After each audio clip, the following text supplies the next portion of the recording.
Rothschilds showed the original source of those conspiracy theories.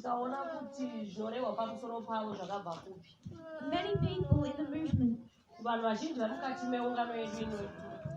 they've been listening to conservative sources for a long time.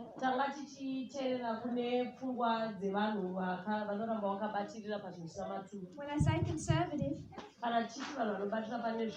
talking about Fox News, right-wing media,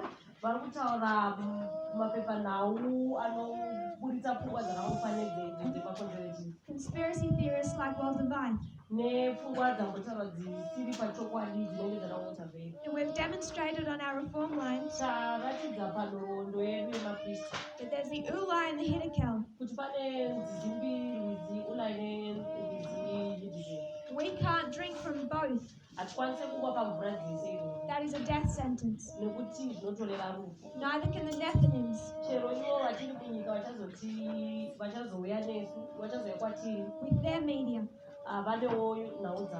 So you know, you do not have the freedom to put a foot in both streams. Some people in this movement recognize I've had 20 years of listening to Fox News. They accept that. And then the tendency can be to think that was easy. I just won't listen to it anymore. I'll change my source. I've said to them before, think of it as like a diet. If I ate fast food for 20 years, for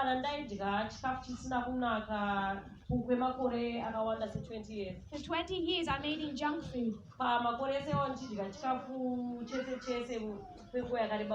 You come to me, you say that diet will kill you. And I accept that. And I decide I'll just change my diet. But there's a problem. My entire body makeup is fast food. It's not enough to recognize that we've been listening to a wrong stream of information. Then we need to cleanse. We need to cleanse from everything that wrong stream ever taught us. So people will say, I accept Fox News is wrong, but don't touch my Second Amendment rights to own a gun. I would say, the only reason you think that you have that right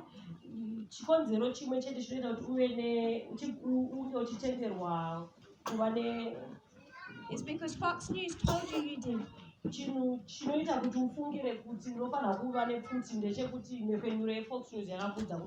We can smile and recognize a wrong stream.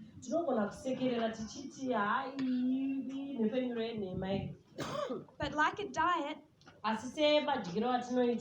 we then need to rebuild our whole genetic makeup. Go back to the cell level. Start remaking it with the correct diet. And the problem is, it's not easy. Because if you've been eating fast food for 20 years,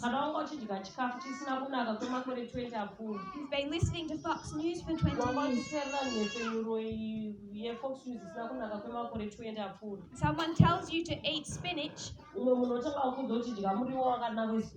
don't like the diet. No one likes the diet. But if we can see that it's true, if it's painful, if it requires a cleanse, we still do it.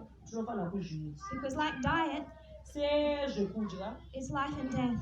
inyaya yeupenyu nekufa. So we wanted to think deeper about the implications. Toda kuti tinyatsokufungisisa pamusoro penyaya iyi In these conspiracy theories, yezvinhu zvatinofunga zvisina kutambira pachokwadi, because it's these conspiracy theories izvo zvinhu zvatakajaira zvisina kutambira pachokwadi and right-wing media nenhepfenyuro dzinotaura zvinhu zvakanyanya kurerekera kurudyi that have divided two classes of Nethinims. ndiwo izvo zvinhu zvaita kuti pave nemapoka maviri kune vachiri munyika, Divided the Nethinims yapatsanura vanhu vachiri munyika, from those who will fail at Sunday law. kuvapatsanura kugadzira vamwe vachafoira pasande law. So you know Tinoziva that kuti these issues are life and death for them. tinoziva kuti zvinhu izvi inyaya yeupenyu kwavari. You can take those two streams and pin them in 1996, Tinogona kutorawo pfungwa iyoyo toisa mugore redu1996 which means those two streams are life and death for a priest. toona kuti nyaya iyi yenhepfenyuro dzakasiyana idzidzi inyaya yeupenyu nerufu mukati menhoroondo yedu. We took just one of those conspiracy theories, tatorawo imwe pfungwa iyoyo isina kutambira pachokwadi, vaccines. tikadzidza nezvemajekiseni anobayiwa vanhu. We saw that they were invented in 1798. Taona kuti majekiseni ayo yakatanga kugadzirwa mugore ra1798. There's an increase of knowledge Taona kuti pakava neruzivo rwakawanda pamusoro pepfungwa yedu within the medical system. mukati mevanodzidza nezveutano. 1893, Tikaona mugore ra1893 there's an epidemic kune hosha inotekeshera because people are not vaccinated. nekuti vanhu vanga vasi kunobayisa vana vavo.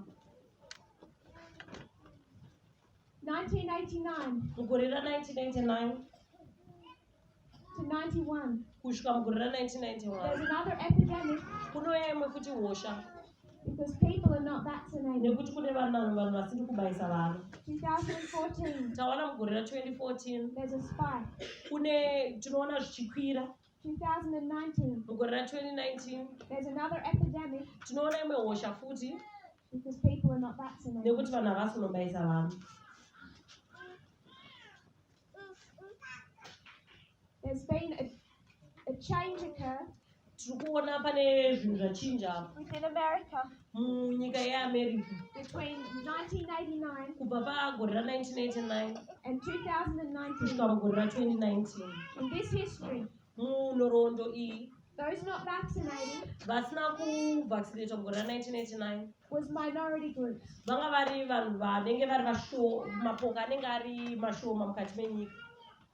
Minority groups that did not have the same or equal access to health care. Vanhu ava vatingati varombo vanga vasingakwanise kuwana zvipatara zvakawanda sevamwewo vanenge nemari dziri nani. So the government makes an effort Hurumende yekuAmerica inobva yaedza kugadzirisa to bring about equality kuti vanhu ava vaenzaniswe mukurapwa kwavo, so they have equal opportunity. saka vese vakukwanisa kurapwa. That problem is solved. Nyaya iyi yatogadziriswa 2019, mugore ra2019. those suffering from the epidemic, Avo vari kubatwa nehosha iyi iri kutekeshera muAmerica, the white middle class conservatives, varungu vatingati vane upenyu huri pakati nepakati paupfumi. their problem is not a lack of access. Nyaya yavo haizi kuti havakwanise kusvika kuzvipatara. Their problem is conspiracy theories. Nyaya yavo ndeyekuti vane mamwe mafungiro anotsamira pane zvinhu zviri zvechokwadi. And the government is at a loss in knowing how to respond.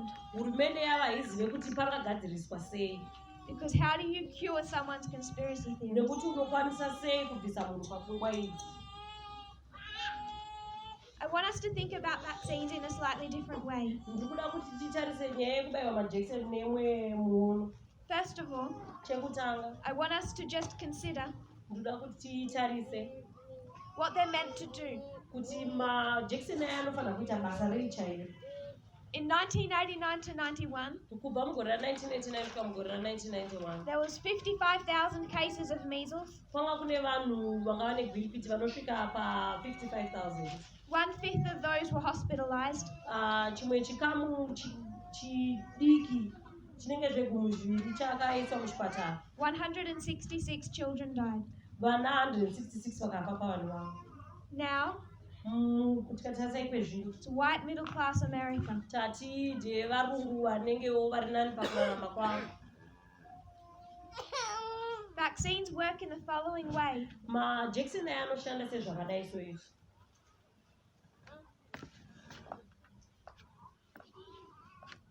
A child encounters a virus. Mwana anobatwa nemavhairasi. It's a nasty virus. Nechirwere ichi hachina kunaka chaizvo. Let's call it smallpox. Togona kungotsvaga chirwere chino smallpox. We won't give it a name, we'll just call it a virus. Tongoti chirwere.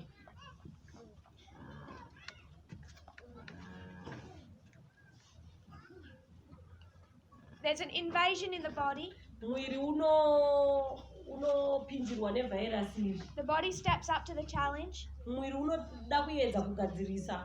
And it starts to build up an army. Rinotanga kugadzirawo masoja mukati memwiri wawo kuti arwise ichi.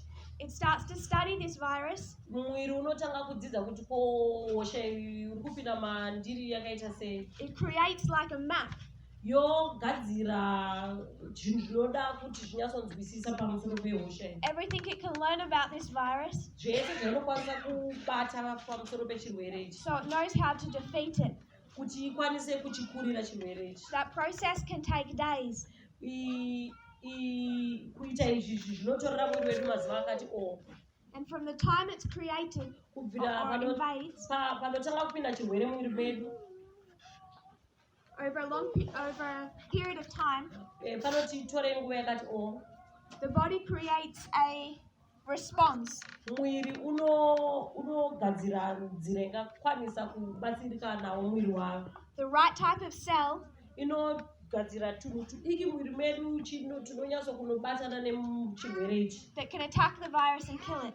Chinogona kuchibata chobva chauraya utachiwanawo. Once it's killed the virus, Kana ichinge yauraya utachiwanawo, the body creates something called a memory cell. Mwiri wedu unobva wagadzira chimwe chinhu chinokwanisa kurangarira nezvechirwere necheutachiwanawo. This is a cell Kanhu aka kanokwanisa kurangarira zvinhu izvi. that remembers the lesson that learned here. Kanhu kanokwanisa kurangarira zvese zvakaitika pakambopinda utachiwanawo. Remembers what this virus looked like. Inorangarira kuti utachiwanawo hwanga hwakamira sei. And this memory cell will exist in the body. Chinhu chinorangarira chinoramba chiri mwiri medu. Sleeping. Chakarara hacho. It's just going to sleep Chinhu ichi chinorangarira chicharara. until one day Kusvika umwe musi it's going to encounter this virus again. pachinozoona umwe utachiwana hwakaita seihwohwo. The same one Hwakafanana neihwohwo. tries to take over the body again. Kana utachiwana uyu uchida kunge uchida kukanganisa mwiri wemunhu zvakare. This memory cell will wake up Ichi chinenge chakarangarira ichi chinobva chamuka. and it's going to attack this virus Chobva chaenda kunorova utachiwana uhu. and it's going to kill it. Chobva chauraya utachiwana uhu. When the virus first attacked, Pakatanga kuuya utachiwana uhu, it took the body a long time zvakatorera mwiri nguva yakati o to be able to create a response. kuti iwanikwe ichigadzirira kuuraya utachiwana uhu. But once the virus attacks again, Asi utachiwana ukazodzoka futi, the body can respond very quickly. mwiri wedu unokwanisa kuti pakarepo ubva wanokurira utachiwana uhu. Because there's this memory cell Nekuti yane ndangariro that will tell the body, you've seen this before. ndangariro inokwanisa kutiudza kuti wakamboona utachiwana uyu. You already know how to respond. Yakutoziva kuti inozvifambisa sei. What vaccines will do Zvinoita majekiseni edu aya. is they will take a very weak portion of this virus Anotora utachiwana husina simba utachiwana husina simba rakanyanya. preferably a living cell, Rinenge utachiwana chichirarama chiri chipenyu, but a very weak living cell. asi chisina simba rakanyanya. And we're intentionally infected with that cell. Tobva taiswa utachiwana ichi chitoziva mukati memwiri wedu. It's so weak, Harina simba, it won't kill you. hachikwanisi kutiuraya. But Asi it's zvinoitika strong enough ine simbawo rekuti that the body will create a memory cell. mwiri wedu isusu ukwanise kugadzirira ndangariro rekuti wakambona utachiwana unenge waiswawo. So instead of getting the full strength of smallpox, Pachinzvimbo chekuti urohwe nechirwere chesmallpox zvine simba, the body is introduced to a very weak version mwiri wedu unopiwawo smallpox ine simba riri pasi pasi that will give it the memory cells zvinoita kuti ndangariro tunhu turi mumwiri wedu tunorangarira utu that will make sure that in any future invasion the body can respond. utu tunorangarira tunobva twazokwanisa kuti pamberi apa ukazobatwa nesmallpox mwiri wedu ukwanise kuchiuraya nokuti unenge yakambozviona pane iri rakaiswa risina simba. There is always a risk to this. Panewo zvazvakashatira. There's always something that can go wrong. Kunogonawo kuita zvinokanganisika ipapo. There can be side effects. Chinogona kuitawo zvimwe zvisina kunaka zvinogona kuitika mumwiri wedu. To make sure that virus is carried correctly. Zvinoita kuti utachiwana uyu utakure zvakanaka. Depending on the vaccine. Zvichienderana nekuti utachiwana uyu. Depending on the virus. Zvinoenderana nekuti jekiseni rakadii utachiwana uyu wakadii. Other ingredients can be added that scare people. Kune zvimwe zvinhuwo zvinoiswawo mujekiseni irori zvinogona kutityisa isusu. But this is the thinking behind vaccines. Uku ndiwo mashandiro anoita majekiseni anobayiwa aya. If we were to go back before a vaccine, tikada kuenda kumashure majekiseni asati atanga kubayiwa aya. Just talk about the measles, saying that's the one we're facing today. Tinogona kutarisa chirwere chegiripiti chatikati asanacho mazuva ano. Before there was a vaccine, kusati kwaane majekiseni aya, almost every child on earth would contract measles. Mwana wese ari pasi rinotenderere aitoti aite chirwere chegiripiti. The population of the earth today tikatarisa vanhu vari munyika rino pasi tenderere nhasi is about 7.7 billion. Kune vanhu vakawanda vanosvika ku 7.7 billion. We're not going to use that number. Hatisi kuzoshandisa namba iyoyo. We're going to speak Tichataura of 10 million. Tichagotaura nezvevanhu vanokwanisa kusvika pa 10 We'll million. just take a subset of the population, Tichagotora chikamu chevanhu vanorarama panyika ino. 10 million people. Tongotora vanhu 10 million chete. From 10 million people, Kubva pane vanhu ava 10 million vatiri kutarisa, almost every single one of them would develop the measles. munhu wese ari pa 10 million uyu anogona kubatira chirwere chegiripiti. 9,800,000 Vanhu vanosvika pa 9.8 million will get a fever and a rash. vanogona kupisa muviri voita mapundu. 800,000 Vamwe 800,000 pachikamu chedu ichocho will get dangerous diarrhea. vanogona kuita manyoka akasimba.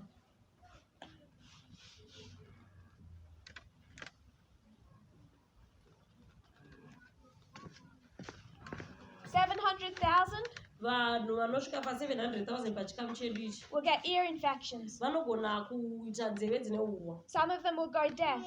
Vamwe vanogona kutopedzisira vasingachatonzi. 600,000 will get pneumonia. Vane 600,000 vanogona kubatwa nemabayo.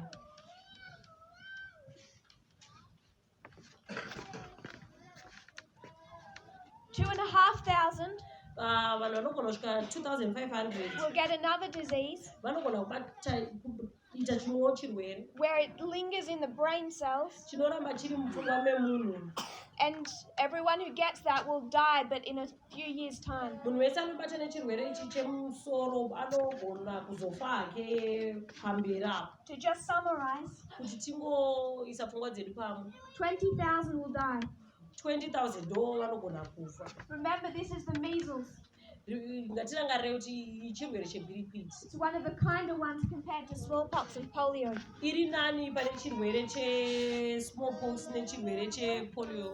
So with the vaccine, Tikaisa kana tichinge tabaiwa majekiseni so without a vaccine, kana pasina jekiseni 20,000 in 10 million will die. how many are gonna die? 20,000. Without Without a vaccine, 20,000. kana tisina jekiseni vanhu 20,000 ndo vanogona kufa. With a vaccine, Kana tichinge tabaya majekiseni take the 10 million. torai vanhu ivavo 10 million vatiri kutarisa Now vaccinate them. ngativabaye majekiseni. 500,000 500,000 vacho will get a rash. vanoita mapundu. 1 million will get a fever. 1 million vanoita vanopisa muviri, 100 will have an allergic reaction. 100 vanogona kusafambirana zvakanaka nemujekiseni izvi. All up, Vese ava 120 will have serious side effects. 120,000 ndo vanogona kubatikana chaizvo kana vachinge vabaiwa nejekiseni iri. You take that 10 million, 120 kana chinge tabaya majekiseni panogona kungoita vanhu vashoma se120 vanogona kurwara zvakanyanya kana vachinge vabaiwa jekiseni. if we were to go back Kana tikadzokera mumashure before vaccination, tisati takubaya majekiseni, and you think of the consequences, ukafunga zvinoitika kana tisina kubaya majekiseni, we're speaking of 10 million. tikutaura zvevanhu 10 million. You times that into 7.7 billion, wozowatapurira kuti wakutarisa pavanhu 7.7 billion. calculate how many lives are saved. Vanhu vangani vanenge vaponeswa. And some people argue Vamwe vanhu vanoita nharo dzekuti the reason that vaccines are created vanoti hanzi majekiseni ayakagadzirirwa is to make money kuti vamwe vanhu vaite mari, for powerful corporations. kuti vanhu vaya vane mabhizinesi akasimba vaite mari zhinji. Those same people Vanhu ivavo vanodaro will make the argument ndo vanoita nharo futi that they dzekuti want people to be sick. kuti They want people to be sick vanoda kuti vanhu varware to make money. kuti vanhu ivavo kana vachinge varwara vagoita They're mari. two contradictory ideas. Ipfungwa mbiri dzakatosiyana They're chaizvo. going to make money off people being sick. Vachaita mari nevanhu vanenge vachirwara, They'll make more money vachaita imwe mari yakawanda of hundreds and thousands of people pane vanhu vakawanda zvakawanda, dying of measles. pane vanhu vanenge vachifa negwirikwiti. Problem with our conspiracy theories, Izvi dambudziko repfungwa dzedu dzisakurerekera pachokwadi, they contradict each other. vanenge vachizvipokanisa pakati pavo ipapo. With the vaccine, Kana tichinge tabaya majekiseni in 10 million, pane vanhu vese 10 million vatinenge takatarisa, 120 will have serious side effects. vangori vanhu vashoma shoma vanenge 120 vanogona kurwariswa nejekiseni. All that you need Chinhu chega chatingangoda is 120 people kuti vanhu 120 chete with a social media page vanewo zvinenge anana Facebook vaona naWhatsApp and a conspiracy theory, nepfungwa dzavo dzisina kunaka idzi. and 120 people. Vanhu vava 120 vashoma. Remember, this is 10 million times it to 7.7 billion. Tikada kuti vanavo vatanga tichitarise iri nyika yese, We'll say vaccines are too dangerous to risk it. tinobva tati ndokumwa mavaccines aya akashata nekuti pane vanhu vashoma vafa. The underlying problem Dambudziko riripo ratinoona panyaya iyoyo when we consider vaccination tikaona zvekubayisa majekiseni izvi, is actually within the story itself. itoriwo nyaya yayo yakazvimirira. 100 years ago, Makore apfuura 100 aya, 150, 200 years ago, makore apfuura 150 kana 200 chidzokera kumashure, you had tens of thousands of people dying maive nevanhu vakawanda chaivo pa 10,000 vachifa or becoming very sick, kana kuti vachirwara zvakanyanya damaged for the rest of their life kana kuremara kuvadzwa upenyu hwavo hwese, because of diseases that are now eradicated. vachingoitiswa zvese zvine zvirwere isusu zvatisisina mazuva ano. And our problem Dambudziko redu, is the same as every other problem we have. dambudziko iri rakafanana nematambudziko ese mamwe atinawo. Change this story. Ngatichinjei nyaya iyi titarise imwe. There's a virus Kune utachiwana that can kill. kune utachiwana hunouraya. Let's change that virus Ngatichinjei utachiwana from smallpox or measles. kubva kune zvirwere zvakaita sesmallpox kana gwirikwiti. Let's call that virus Ngatishedzei utachiwana church and state. ngatihuti kubatanidzwa hwesangano nehurumende. For 1260 years, Kwemakore ayo 1260 years, the world has suffered under church and state. nyika yaitambudzika nemubatanidzwa uyu. 1798, Mugore ra1798, the United States rises up. nyika yeAmerica inotanga kusimukira. What are they going to say? Vanotiwo kudii? We remember church and state. Tinorangarira nguva yemubatanidzwa uyu. We suffered under it.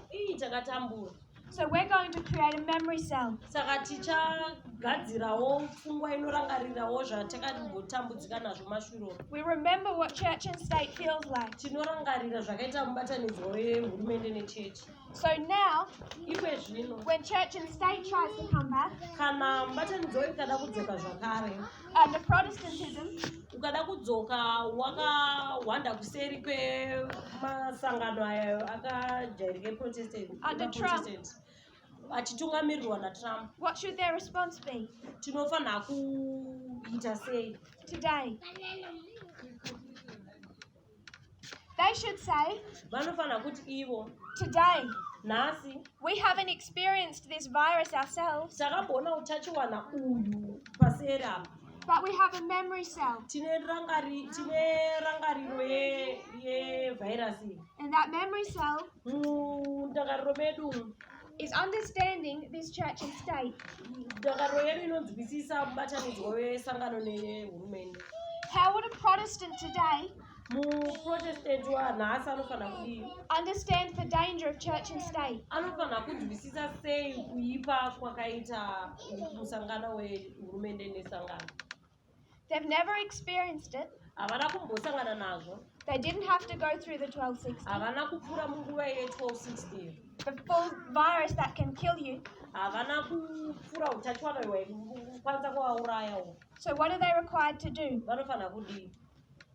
A Protestant today Maprotestant anhasi should go back to this history, vanofanira kudzokera kunhoroondo iyi, take a much weaker version, votora utachiwana husina kunyatsosimba called the history book, rinonzi bhuku renhoroondo, and inject themselves with it, vozvibaya vonzwisisa nhoroondo iyi, and force themselves, vozvimanikidza ivo even though they don't have to chero vasingafaniri kuzviita, create a memory cell. kuti vaise ndakariro mupfungwa dzavo. And if Protestants Kana maprotestants had been willing to create a memory cell dai vaida kugadzira ndangariro idzi, of this history, ndangariro dzenguva yakapfuura paseri iyo yaityisa kwazvo, they would not come under the virus today. vaisazofa vakasangana neutachiwana uyu hwemubatanidzwa zvakare.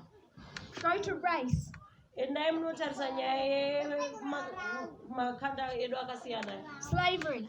kana nyaya yekumanikidzwa kwevamwe vanhu. They don't have to go back to slavery, Havafaniri kudzokera kuti vanoraramawo mukutambudzika, live through the actual virus, kuti vanyatse kurarama munguva yaitwa zvekubatirirana izvi, to understand that it kills people. kuti vanzwisise kuti zvanga zvakaipa. No one has to suffer the original virus. Hapana anofanira kuti apfuure nenguva iyo kuti ainzwisise, But they're required asi vanofanira ivo kuti take a history book kuti vatore mumabhuku enhoroondo aya and inject themselves with it vozviisa mukati mavo, voverenga, vonzwisisa, and create a memory cell. vorangarira nyaya iyoyi inenge ichibatwa iyi. The reason they won't, Vakwanise kuita izvi because of racism today. nekuti kunewo nyaya yerusarura ganda mukati menguva ino, Because those that are anti-vaccine nekuti ivo ava vasingadi zvekubaiwawo majekiseni see no need havaoni chikonzero chinoita kuti to make themselves immune. kuti vakwanise kuzvidzivirira kubva kune zvirwere izvi. Go back to the fall of ancient Israel. Endei panodonha vaisraeri vakare, You have ancient Israel, tine vaisraeri vakare, all of their mistakes tine kukanganisa kwavo kwese that caused them to fall. kwakaita kuti vaonekwe vachidonha. Adventism, Tinotarisa sangano remasavadha, they don't have to live through the destruction of Jerusalem. havafaniri kunge vakamborarama munguva yakadonhedzwa masvingo ejerusarema. If Kana they go back to the history, kana vakadzokera kunhoroondo iyoyo yekudonha kwejerusarema, they don't have to eat their children havafaniri kundodya vana vavo sezvaitwa mujerusarema. Panguvayo in the siege of Jerusalem. paka pakakomberedzwa jerusarema, They need to inject themselves with some history. vanofanira kungonoverenga mabhuku vonzwisisa. It's much weaker, Mabhuku haana kunyatsoita sevakazvirarama, but it creates a memory cell. asi zvinoita kuti munhu atondere. And if modern Israel did that, Kana sangano redu Israeri wanhasi savadha they wouldn't come under that virus. dai chaita zvekunoverenga mabhuku taisazobatwa nenyaya iyi yakadonhedzawo Jerusarema. Exactly what we've been discussing. Zvatanga tichitaura apa, World War I and World War II. hondo yekutanga nehondo yechipiri yenyika tenderere, If we went back, tikada kudzokera, if the people went back, kana isusu vanhu tikada kudzokera kunhoroondo iyi, if they lived through this history, dai takararama munguva iyi, they would create a memory cell tainge takagadzirira dai takachirangirira tine ndangariro that would identify nationalism. taikwanisa kugadzira ndangariro dzinokwanisa kuona nyika painoda kusimuka ichizviisa panzvimbo yakakwirira. But there's a very high chance going back will kill you. asi pane nyaya yekuti ukada kudzokera munhoroondo unogona kufa. So instead of living through it, pachinzvimbo chekuti iwe urarama munguva yehondo iyi we take some history. tinogona kutora nhoroondo yakanyorwa. And if Americans were to inject themselves with World War II history, dai vanhu vekuamerica vaikwanisa kuverenga nekunzwisisa zvakaitika munguva iyi yehondo yaHitler in our day and age, muzuva rino ratiri kurarama, they wouldn't be falling under the same virus. vangadai vasiri kubatwawo nenyaya dzekufunga kuti nyika yavo yakakwirira kudarika dzevanhu. Our problem nyaya yedambudziko redu is that we have lost our memory cells. ndeyekuti tarasa ndangariro, hatina ndangariro. Church and state is coming back nyaya yekubatanidzwa kwehurumende nechechi tiri kudzoka zvakare because all the memory cells are lost. nekuti hakusisina achiri nendangariro yenguva iyi. Racism, nyaya yerusarira ganda, nationalism. nyaya yekufunga kuti imwe nyika yakakwirira kudarika imwe iri kudzoka futi. We spoke of an Iraq war takataura nyaya yehondo yekuiraki caused tens of thousands of people to die. yakaita kuti vanhu vazhinji vafe. And now today, muzuva ranhasi Donald Trump is saying, tine mutungamiriri weDonald Trump ari kuti iye if I decide to go to war with Iran, ari kuti ini ndikada kunorwa nenyika inonzi Iran, I'll have it done within a month. I'll be finished in a month. hanzi ndinenge ndatopedza hondo iyi mumwedzi chaiwo. The same thing George Bush said about se Iraq. zvakangoitawo murume anonzi George Bush panyika inonzi Iraq. He was there for about 8 years. akangoenda mumwe wemakore 8. But even in that tiny time frame, panguva diki diki we8 years they've lost all their memory cells. vatorasa ndangariro izvozvizvo. We could talk about the Holocaust. tinogona kutaura nguva yakaureva vanhu vakawanda majudha muhondo yeSecond World War. We know all of these things killed people. tinoziva zvinhu zvese izvi zvaiuraya vanhu. And the reason they're coming back in our history, mhaka iri kuita kuti zvidzoke munguva yedu, in the full strength that they were before, kuti zvidzoke zvine simba sezvazvanga zviri pekutanga, is not because people had to relive these histories. hazvizi nyaya yekuti vanhu vaifanira kudzokera kumbonoraramawo munguva iyi. You can't. hatikwanisi kudzokera The munguva iyi. only protection chinhu chega chinokwanisa kutidzivirira is to make your own memory cells. kuti tigarise mundangariro dzedu tine ndangariro yezvinhu izvi. No one had a choice hakuna munhu aida in the 1260. akasarudza munguva ye1260 But afterwards, asi tapfuura 1260 people have a choice. vanhu vakukwanisa kuzvisarudzira. You can vaccinate unogona kuti ndobayisa mwana wangu and create a memory cell unogona kuzvibayisa woti rega ndiise ndangariro mupfungwa mangu that protects you from future infection. zvinondiita kuti ndikwanisewo kunzvenga izvi pazvinodzoka. Or kana kuti you can forget. kana tinogona kuti regai ndingosiyana nazvo zvinoineni. We've forgotten what it was like takangama zvazvanga zvimbori when 20,000 in 10 million died. pakafa vanhu vakawanda ma20,000 pasati pane majekiseni. The effect of those diseases. kusimba rezviutachiwanawo. We've lost the memory cell about vaccines themselves. tatokangama nezveutachiwanawo. But the parable is bigger than just vaccination. nyaya iyi yakakura kutodarika nyaya yatiri kudzidza yemajekiseni. The parable mufananidzo uyu is pointing at the root of the problem. uri kutirakidza panotangira dambudziko racho. There's always a risk with vaccination. panewo zvinouyawo zvichityisa panyaya yekubayiwa majekiseni. It comes with risk. inouya nezvinotyisawo. It can hurt you. inogona kukuvadza. Tiny chance it'll even kill you. inogona pano chidiku chekuti unogona kuvawo nemunyama ukafa. What this movement is telling people zvatiri kudzidziswa mukati mesangano rino is go back and inject yourself zviri kunzi dzokerai munozvibaya with church and state.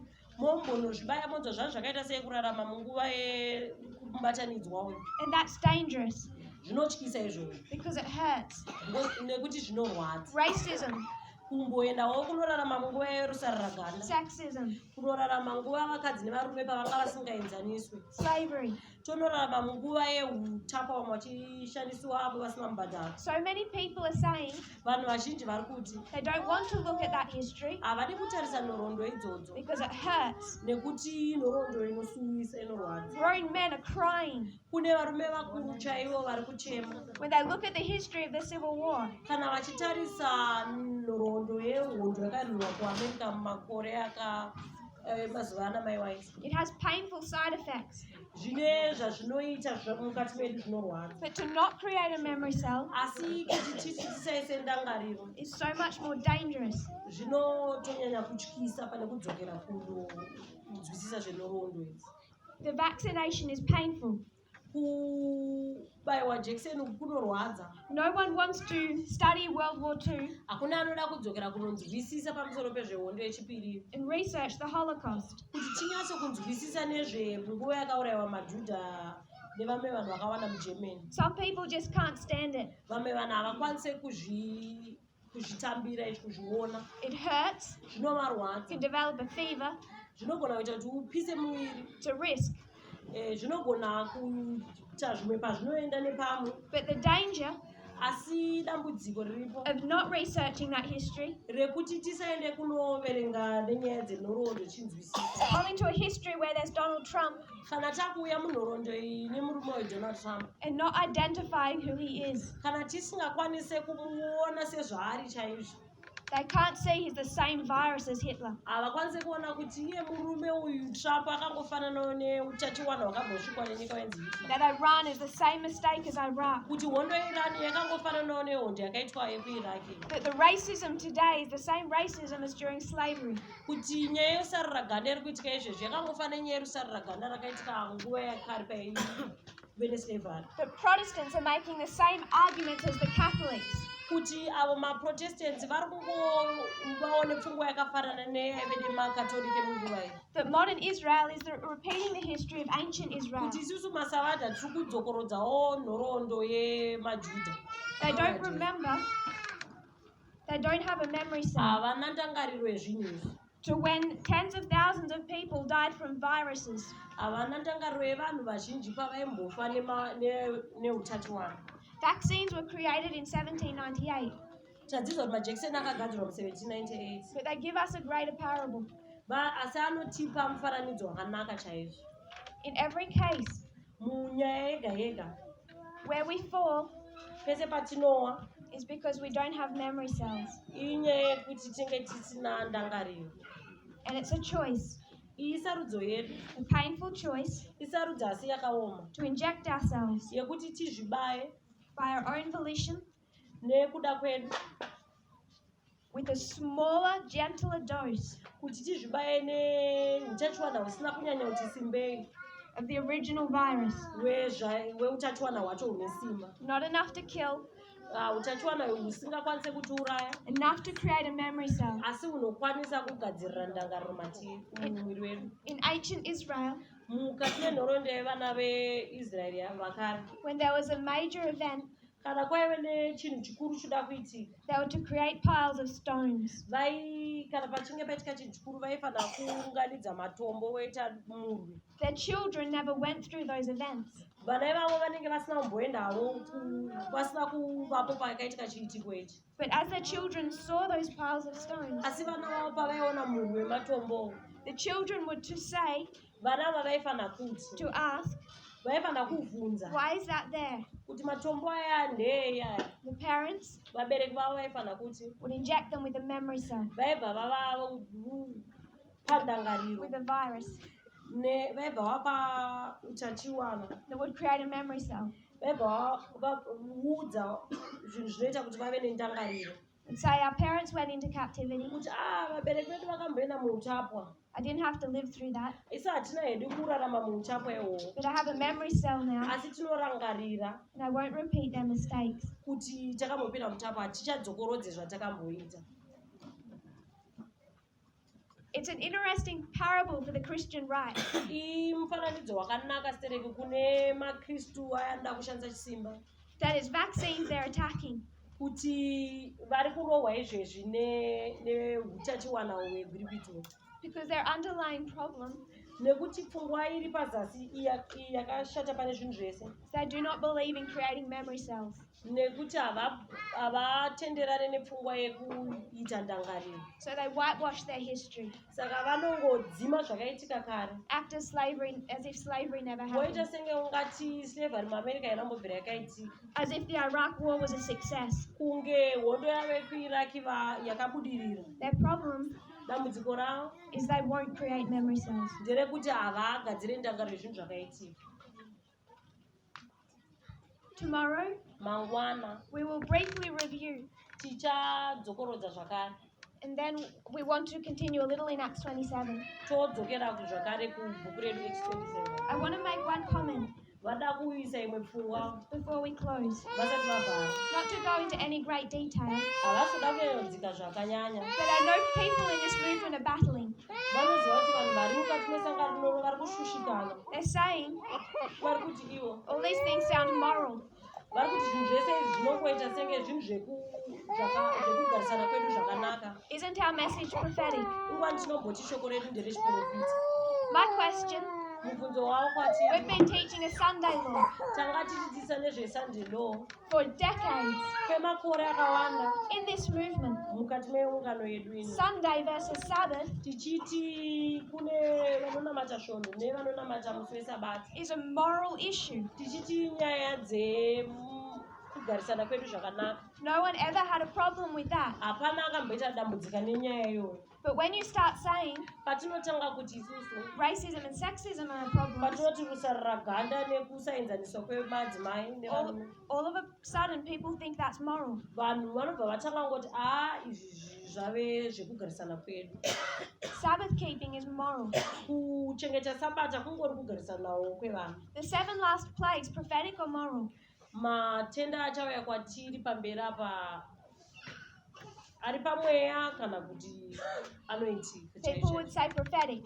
Vanoti hanzi hainyaya yechiprofita. The minute it starts looking like real life, Pazvinotanga kuita senge zvatajaira, people think all of a sudden it looks moral. vanhu vanobva vatanga zvinenge zvinoita sekugara kwedu kwatajaira. Everything is prophetic Chinhu chese chine ndechechiprofita once it hits our reform land. kana chinge tangopindawo munhaurwa dzedu. These subjects, Nyaya idzi, the Civil War, nyaya yehondo yakaitika kuAmerica racism, it's prophetic. nenyaya yerusarira ganda, zvese izvi ndezvechiprofita. Vaccines, Nyaya yemajekiseni, plagues nyaya yematenda achauya, are prophetic. zvese izvi kudzidza chiprofita. Church and state is prophetic. Nyaya yekubatanidzwa kwesangano nehurumende ndeyechiprofita zvakare. So was Sunday keeping in 1888. Kana nyaya yevanhu vaida kumanikidza vanhu kunamata musi wesvondo munguva ye1888 yanga iriwo yechiprofita. The Iraq War hits our reform line, Nyaya yehondo yekuiraki inopindawo munhaurwa yedu, it's prophetic. iyi nyaya yechiprofita. All of these subjects Nyaya dzese idzi tabata idzi are prophetic.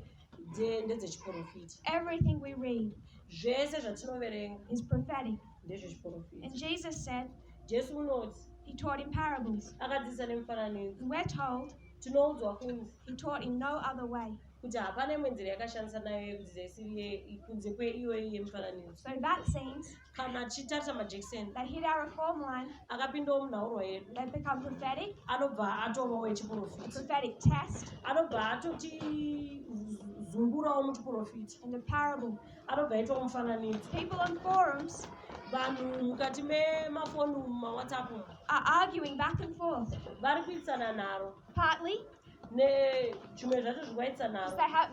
they don't realize they haven't cleansed their junk diet.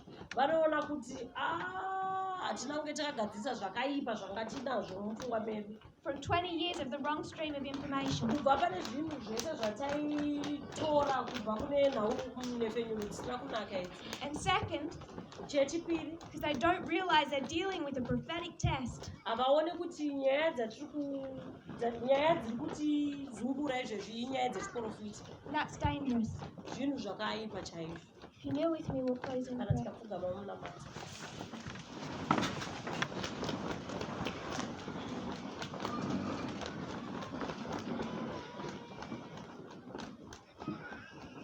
Dear Father in heaven, thank you for our blessings. Lord, I pray that you'll teach us.